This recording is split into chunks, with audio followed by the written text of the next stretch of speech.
You're watching QTV with the news. My name is Diana Sumbwe. We take a look at stories making headlines.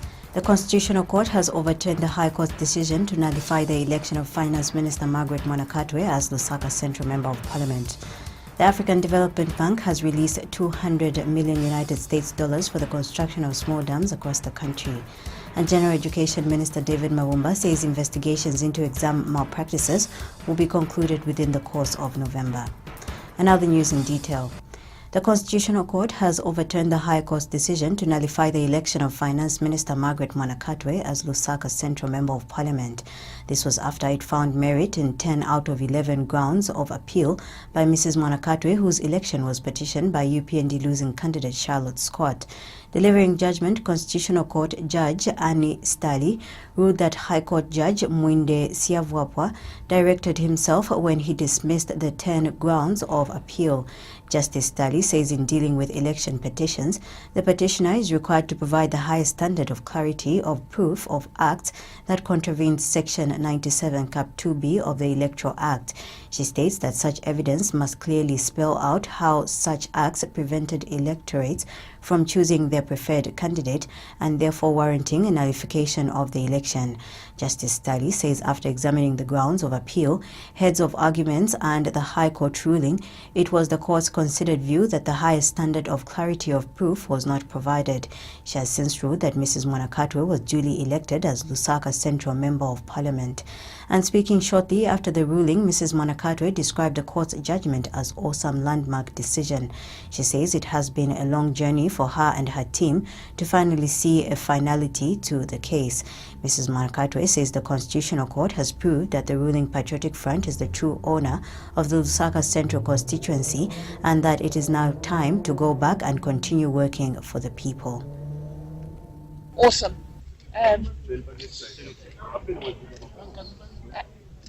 Really, we have been on a journey and it's been a long one. And for me, some finality had to come. And I'm so happy today that we've got finality and that we are PF, the rightful owners of Lusaka Central. And today has proven that. And for us is to go back and continue working for the people of Lusaka Central. That's why today, I think it's a landmark decision. Yes, it's taken long, but it was important to go through the process and be able to prove to the people of Lusaka Central, people of Zambia, that when somebody wins an election rightfully, they should be allowed, be freed to do their work freely. So it's a great day today, and I really want to thank the support of my colleagues, the support of the party. It's been undying, and that for me just shows the unity that this party has. And I want to say thank you to the party in the SG, the party in the president, and to my colleagues round cabinet that have been here for me. And finally, to the supporters, Lusaka Central. Lusaka Central, I'm here for you. And I'm so happy that you've come in your numbers to see this day end in the manner that it has. So I thank God and I thank all of you. Awesome. And Patriotic Front Secretary General Davis Mwila, who was among the Patriotic Front officials and ministers who accompanied Mrs. Mwanakatwe to court, said the ruling party is excited about the Constitutional Court's ruling, adding that justice has prevailed. But I think as a party we are very excited, we are very happy because the High Court has reversed their decision. So justice has prevailed. So we want our minister now to continue his work of rebuilding our court. So we are very excited. University of Zambia researcher Professor Bizek Piri has urged the Zambian people to own the national dialogue and reconciliation process if it is to succeed. Professor Piri says the national dialogue is about the people that is not about the people that sit around the table to discuss. Speaking at the annual Jesuit Center for Theological Reflection JCTR Ecumenical Day, Professor Piri notes that dialogue should also be inclusive if it is to succeed. He has, however, warned that the process should not delay as there is a risk of it losing the people's support. Professor Piri has implored stakeholders in the process to learn from past experiences to avoid mistakes that may culminate into a deadlock of the national dialogue. Speaking at the same event, Minister of National Guidance and Religious Affairs Godfrida Sumaili says the peace Zambia is enjoying should not be taken for granted, as it was paid for by the freedom fighters who underwent much suffering for that purpose. She says government agrees with the JCTR on the need to bring all stakeholders to one table and discuss how unity of purpose can be achieved. Reverend Sumaili says no form of violence should be used to resolve any form of differences. Director Father Emmanuel Mumba says there is need for the Zambians to engage in actions that promote the dialogue that the country is yearning for. Father Mumba says the dialogue process should be genuine and sincere so that it can achieve its purpose. Let me also quote Matthew chapter 5, verse 9. It says, "Blessed are the peacemakers,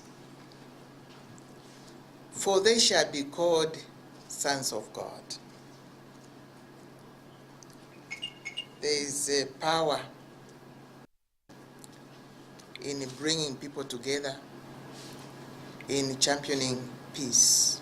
As government, we are in agreement with the Jesuit Center for Theological Reflection that it is important to bring together all stakeholders on one table and discuss coexistence and how unity of purpose can be achieved through national dialogue. The theme of our discussion today is achieving unity of purpose through dialogue. Achieving unity of purpose through dialogue.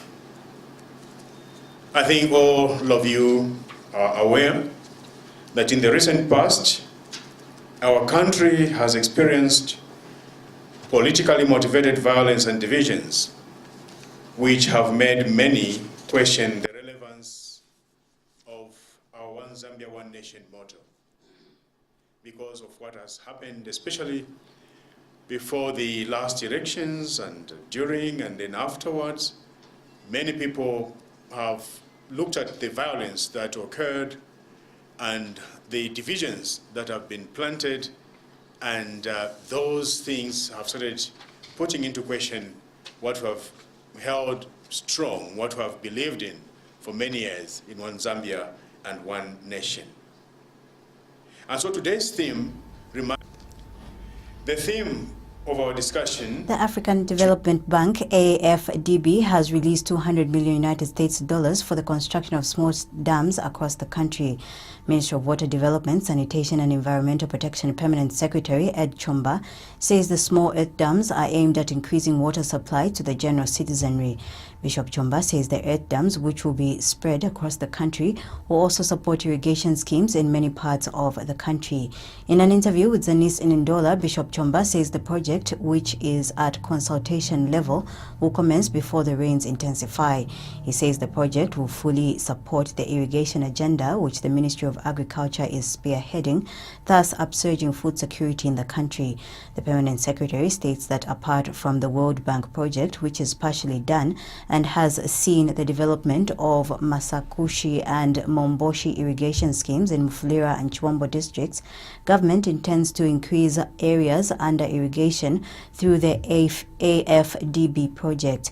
Meanwhile, Bishop Chomba is optimistic that once the 150 million Kwacha Kafua bulk water project is completed, Lusaka will have improved water supply.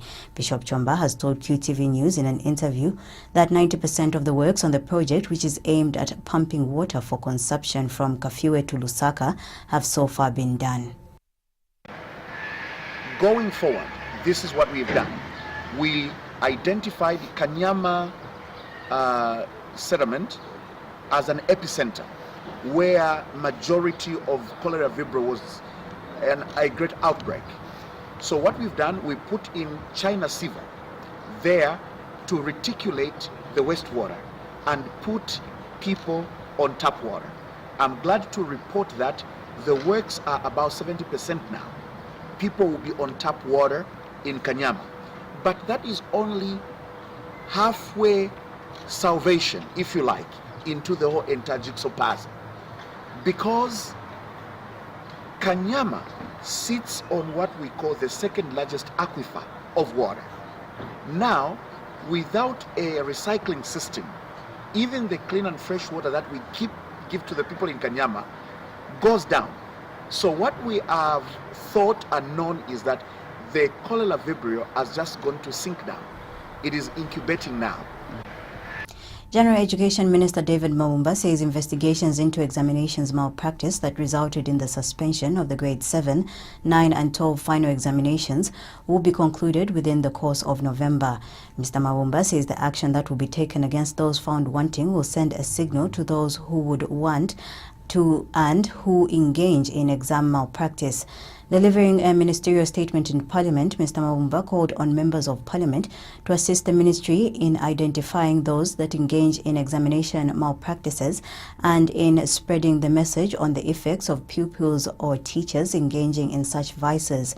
The minister has since stated that the ministry is not apologetic over its decision to suspend the examinations, as it was meant to send a warning and signal to those engaging in exam malpractice that government is determined to curb the vice and ensure that those involved are brought to book.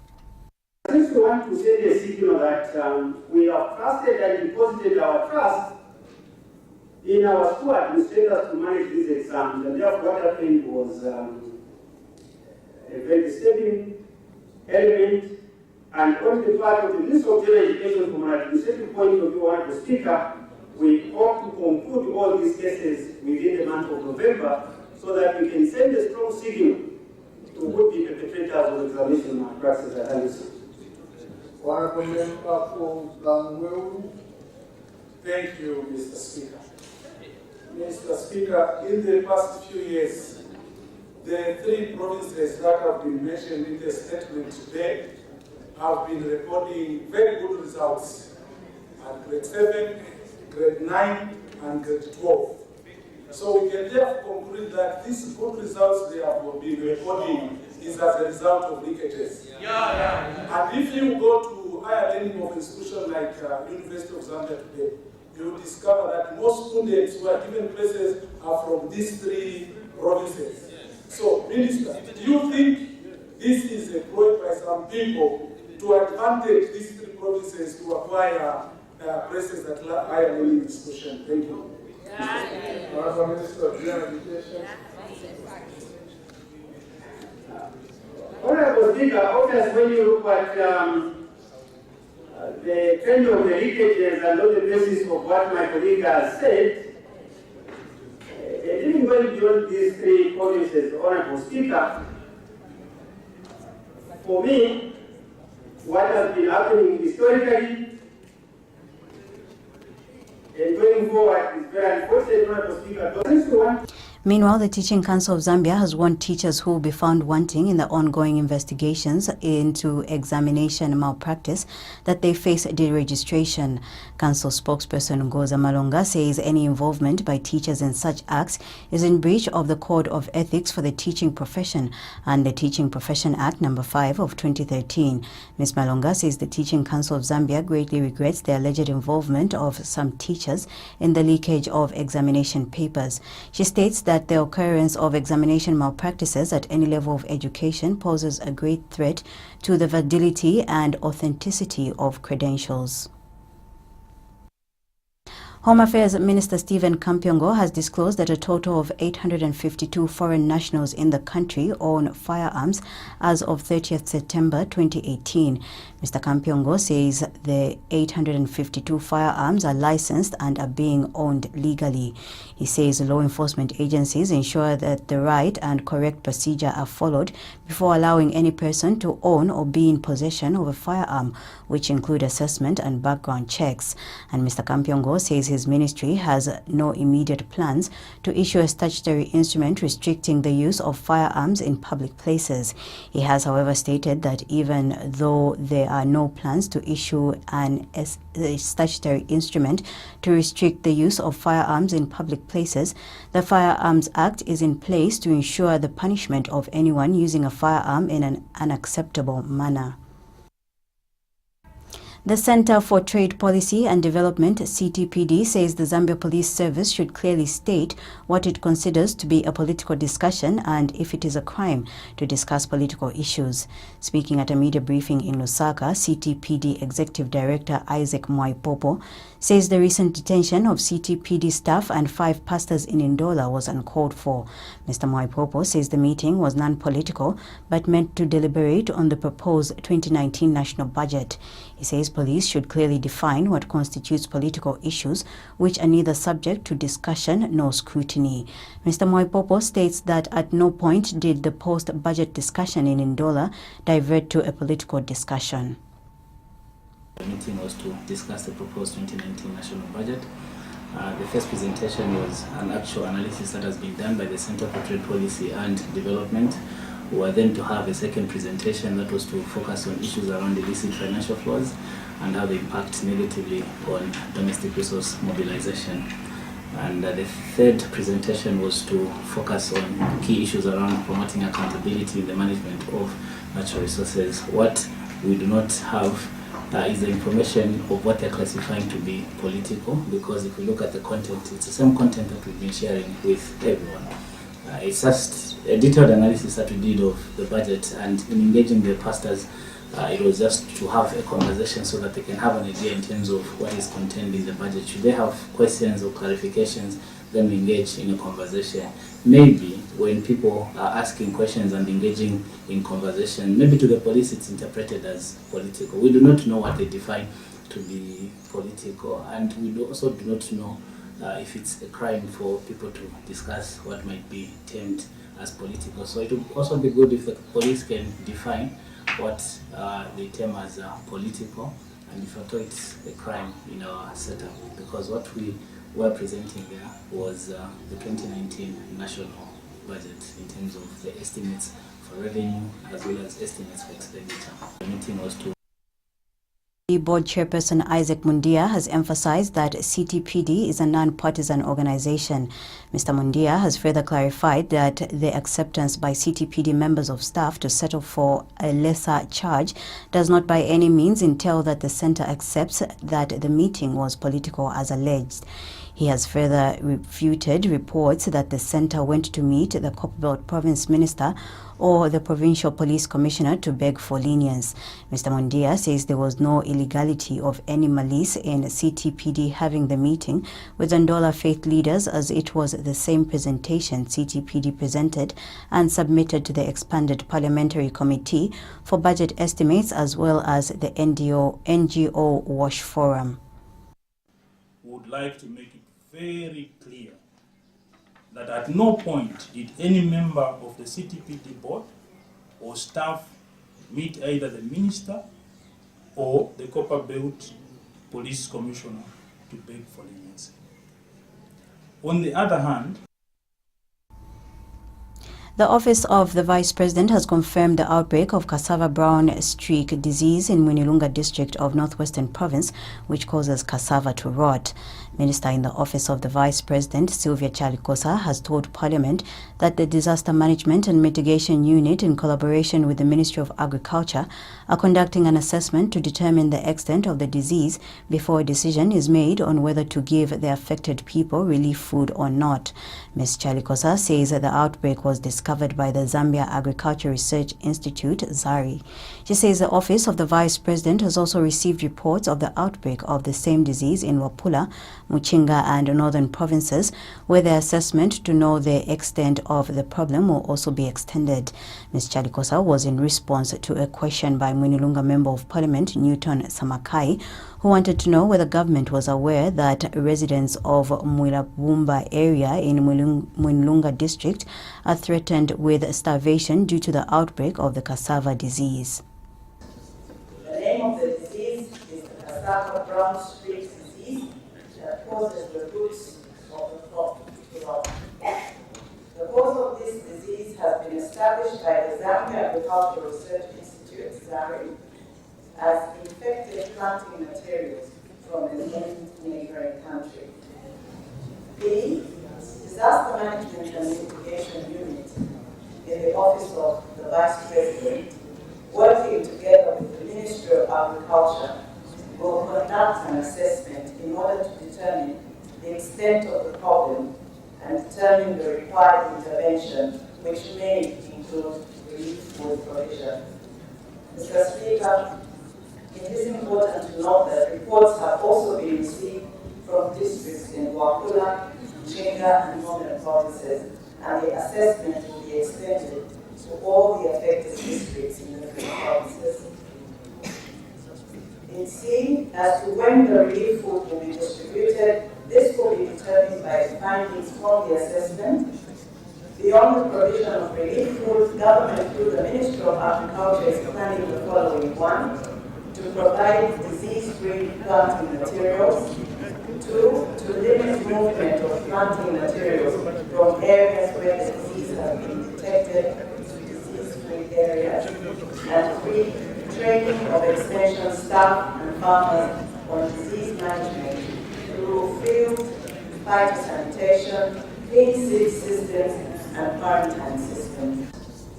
Born Short Living Tall BSLT Executive Director Ntalasha Chisha has noted the need for government to embrace an open-door policy in engaging with civil society organizations on how sustainable development goals can be achieved and aligned to their various programs.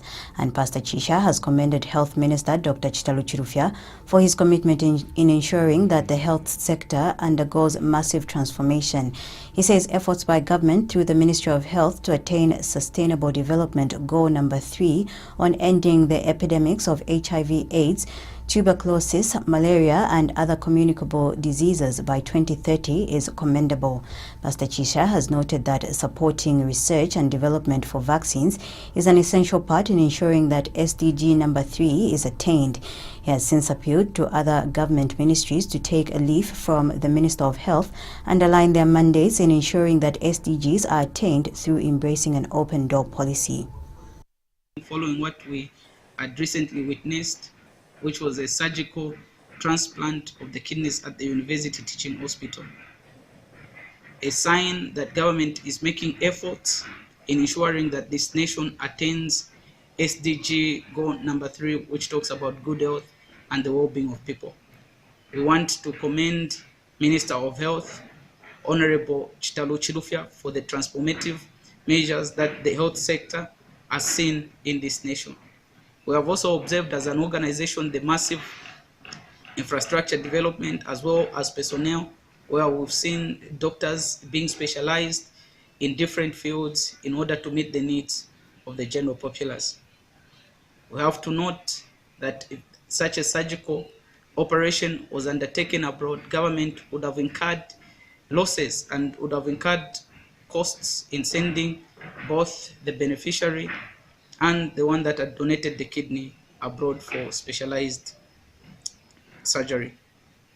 This, we have seen that it will increase in the funds that will be allocated in the purchasing of drugs, as well as in building health centers in rural areas.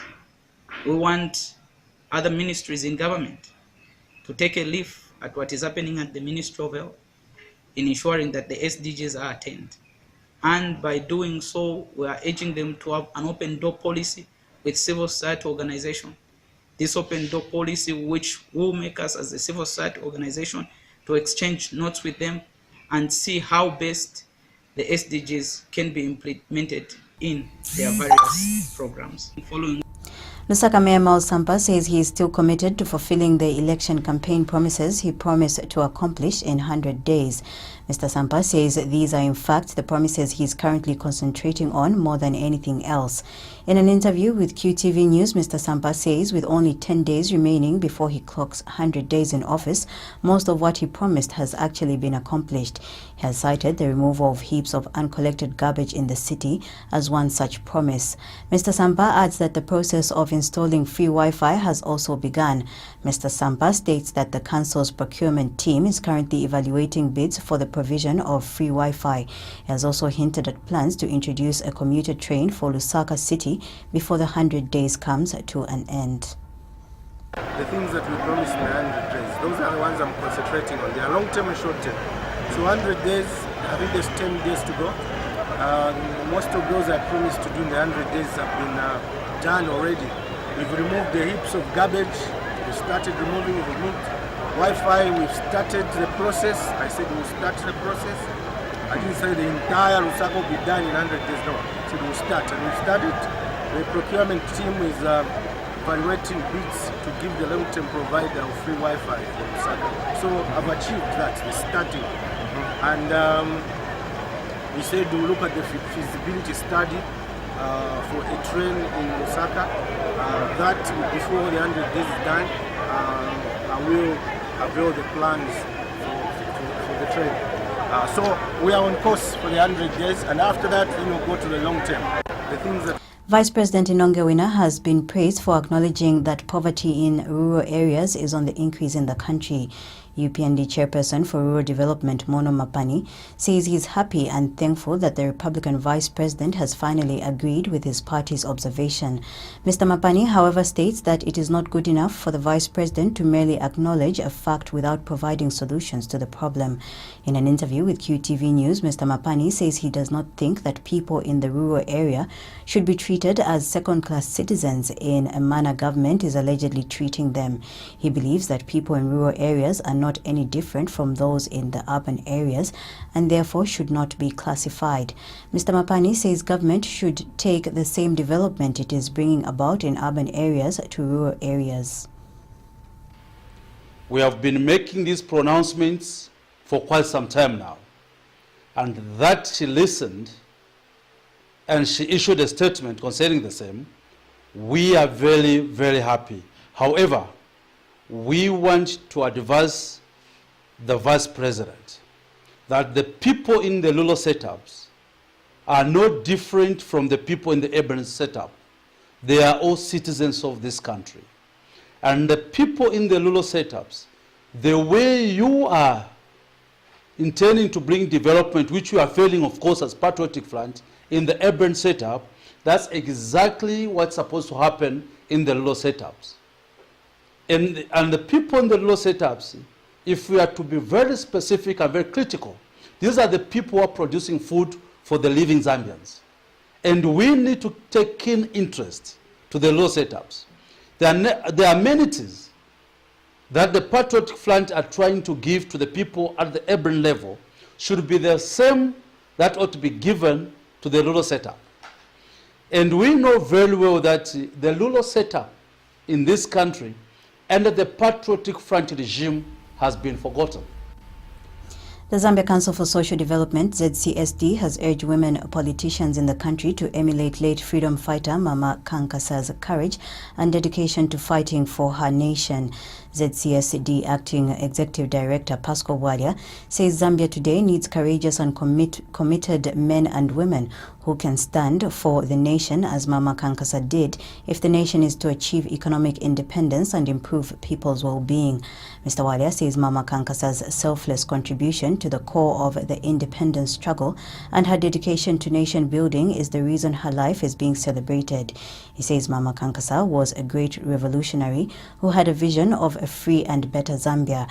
Mr. Walia has since commended government for according Mama Kankasa a deserved state funeral as a true freedom fighter.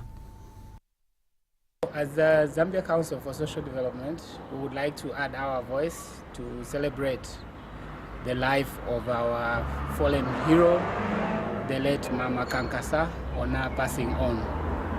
We wish to send our love, our message of condolences to the family, the country at large, the citizens of Zambia, as well as her friends on her passing on. And we wish to say, we wish to advise or to call upon our leaders, particularly the women leaders in our country today, to emulate her sacrifice for the country. She stood for what was right and she knew what she was doing. She was a very courageous woman, a very dedicated freedom fighter, and all they wanted was to see to it that the country was free and fair to everyone in the country. Our appeal is to you, women parliamentarians, you councillors, women councillors, to really work so hard and put the country first. As Bank of Zambia Governor Dr. Denny Kalyaria says it is important that every segment of the Zambian society has access to basic financial services, including an affordable savings account. Speaking during the commemoration of the World Savings Day in Lusaka, Dr. Kalyaria says this day should not just be an event but a way of life which should be done on a day-to-day basis. He notes that the collective efforts of holding the financial sensitization campaign is gaining attraction with the insurance sector scaling up financial education through the Insurance Week. Dr. Kalyaria has also encouraged students to develop a culture of saving to help secure their future financially. The regulators, in partnership with the other key players, have been at the forefront of implementing financial sector reforms, including revision and updating of financial sector regulations. For example, the Bank of Zambia in August this year, and in line with the provisions of the Banking and Financial Services Act No. 7 of 2017, issued directives on the prohibition against unwarranted charges and fees. I know that the Bankers Association is not very happy with that line, but I think it's for good cause. The reason for that is really we want everyone. We cannot make progress if we did not provide that avenue. So for us in the bank, we thought that some of the charges that we're obtaining were standing in the way of people coming to invest with yourselves. I am very sure that if you followed what the intention of that is, you actually come back and say, thank you for taking that measure. Speaking at the same event, Bankers Association of Zambia BAZ chairperson Kola Adeleke says poor financial choices are sometimes based on lack of understanding of financial matters and can result in a number of negative outcomes. Mr. Adeleke says financial literacy has a positive direct impact on improved livelihoods, economic growth and sound financial systems and poverty reduction. The global theme for this year's World Savings Day is what do you wish for? In line with this, our theme is save, invest, and ensure. What do you wish for? A number of activities will be undertaken as a way of sensitizing the public on the importance of adopting prudent financial habits such as savings, investments, and uptake of insurance products and services in order to meet their needs and attain the financial prosperity they wish for. You will all agree with me that in order for this to happen, financial literacy and financial education are key in raising public awareness about the importance of financial planning. It is for this reason that we are working in close collaboration with institutions of learning to ensure that financial literacy forms part of the education curriculum from preschool to tertiary education levels. And National Savings and Credit Bank Chief Executive Officer Mukwandi Chiwesakunda says savings is fundamental to the nation. Our brand promise, in as far as savings are concerned, is savings for everyone. And this speaks to the theme, save, invest, ensure. This also shapes the narrative of saving in Zambia and the world over. And I must mention that the play that we just saw today actually demonstrates the culture of savings that we have in Zambia, and something that we need to really address critically. Since 2010, Zambia has been observing the International Savings Day through National Savings and Credit Bank, which is currently the only Zambian member in the World Savings Bank Initiative, WSBI. We are pleased that with effect from 2014, as part of the implementation of the National Strategy of Financial Education, the World Savings Day was officially commemorated at national level, led by the Bank of Zambia, Securities and Exchange Commission, and the Pensions and Insurance Authority. and we have carried on with this initiative since then. Our brand The Lusaka Water and Storage Company says it is targeting to connect 1,700 properties to sewer connectivity between now and April 2019 at a cost of $3 million United States dollars. Company Public Relations Manager Patson Piri tells Q News that of all the properties in Lusaka, only 14% have sewer connectivity. Mr. Piri says this project is meant to increase the level of sewer connectivity from the current 14% to at least 40%. He adds that the digging taking place on Kafue Road is meant to connect about 200 properties to sewer access. Mr. Piri has since appealed to Lusaka residents in targeted areas to cooperate with the workers carrying out consultation works in the field and allow them to carry out their work. Currently, the city only has 14% of the properties which have sewer connectivity, and because of this, we have launched a program which will be done in phases.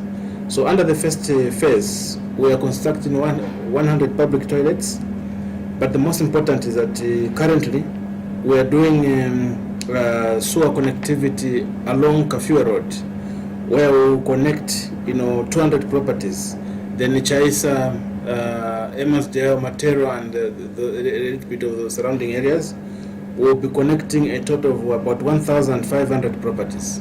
So we are targeting to connect 1,700 properties between now and April next year, so that we can lift the level of sewer connectivity from the current 14% to at least about 40% under this particular project. So those are part of the activities that we have started. And so we have a team of people that currently are making some consultation with the members of the public. So when they introduce themselves as Lusaka Water employees to come and take details there, I think we're expecting cooperation from the residents in those areas. They are not doing fraud. They are basically getting details of their properties so that we can begin to open accounts when we're finished laying the main supply lines. Currently. To end the news, we take a look at stories making headlines. The Constitutional Court has overturned the High Court's decision to nullify the election of Finance Minister Margaret Mwanakatwe as Lusaka Central Member of Parliament. The African Development Bank has released $200 million United States dollars for the construction of small dams across the country. And General Education Minister David Mabumba says investigations into exam malpractices will be concluded within the course of November. On that note, we come to the end of our news. From me, Diana Sumbwe. Thank you for watching.